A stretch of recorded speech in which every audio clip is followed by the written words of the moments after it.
So usually I like to write some of my hot takes combining finance and my kind of view on life on paper or a Word document at least, but I don't know, I really feel that since I've moved to SF, it's been really hard to write.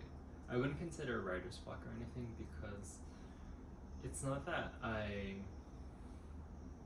want to write something, it's just that I don't have the desire to at all. Like, I don't think writing is the medium in which I want to express my ideas.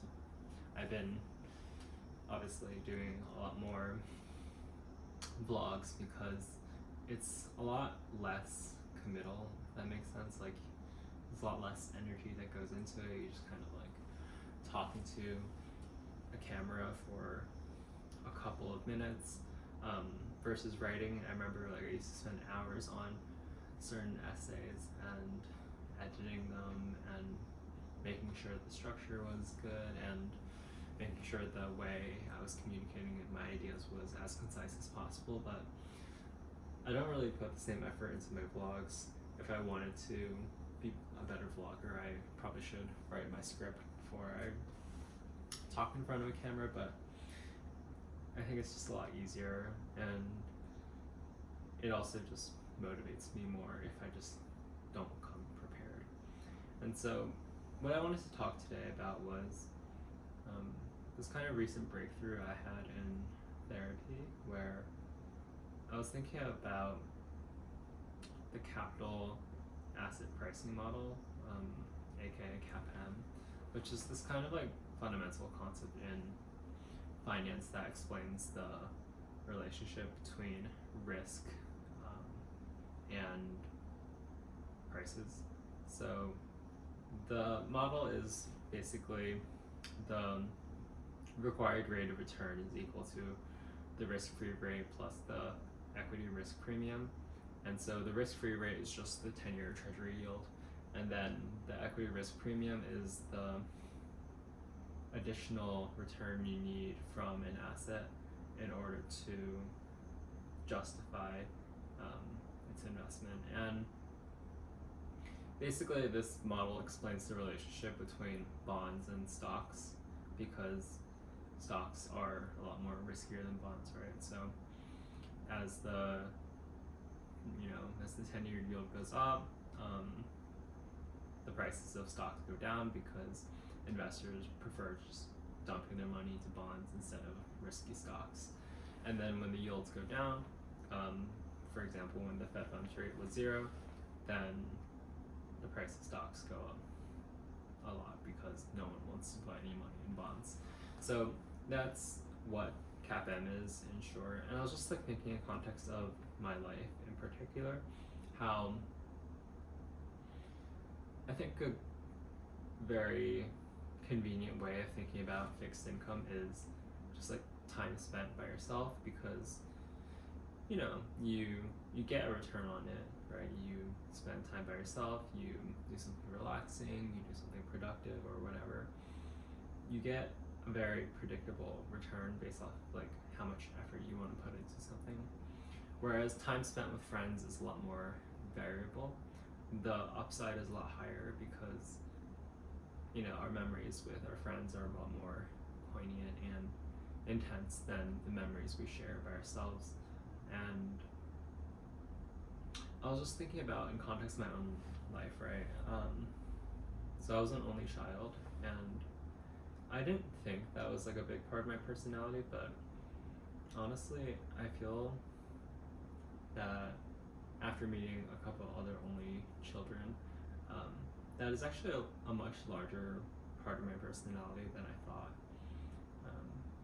Being an only child makes me, very independent, but in particular, it makes me very comfortable spending time with myself because, that's what you had to do. You didn't really have siblings to hang out with, so if you didn't have friends, the only way you can cope is just by enjoying spending time by yourself. And I think that I've gotten pretty good at it over the years. I do a lot of different types of activities that I cycle between, from just like something athletic like climbing, scuba diving, lifting, to something artistic like drawing, vlogging, writing.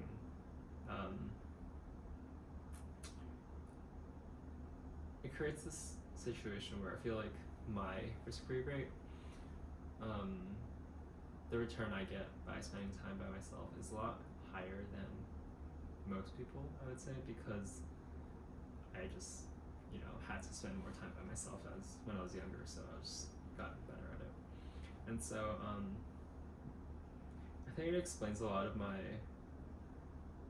antisocial behavior in the sense that it makes me realize that the reason I don't seek out interaction as much as I feel that most people do is because I'm pretty comfortable by myself.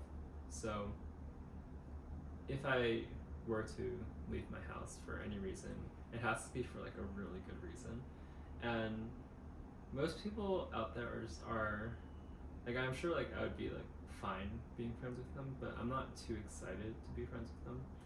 And if I'm not really excited for a friendship or a relationship, I would much rather just spend time like by myself doing something athletic or artistic, right? So that's how I think about things. And like for me to want to spend time with someone, it has to result in like extremely high risk adjusted returns. And what I mean by that is that I really have to enjoy spending time with them. And I measure this by just like the amount of energy generated. It's like a very like abstract concept, but basically it's the idea of you're putting energy into a friendship, right? And then they put energy into the friendship as well. But then the friendship creates energy, and if it's net positive, then it's a net positive energy friendship. It's like it has like positive cash flow. So then it becomes an asset. If it just takes energy away, then it's just a liability.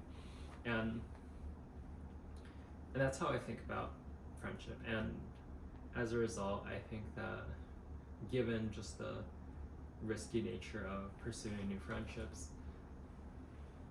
it creates a situation where I need to like see extreme upside in a friendship, like becoming close from like 0 to 10 like extremely quickly, in order for me to like feel that the risk I'm taking by just hanging out with someone is worth it, because otherwise I can just be doing stuff by myself, which I'm totally fine with. And so that's the latest take I had on my life.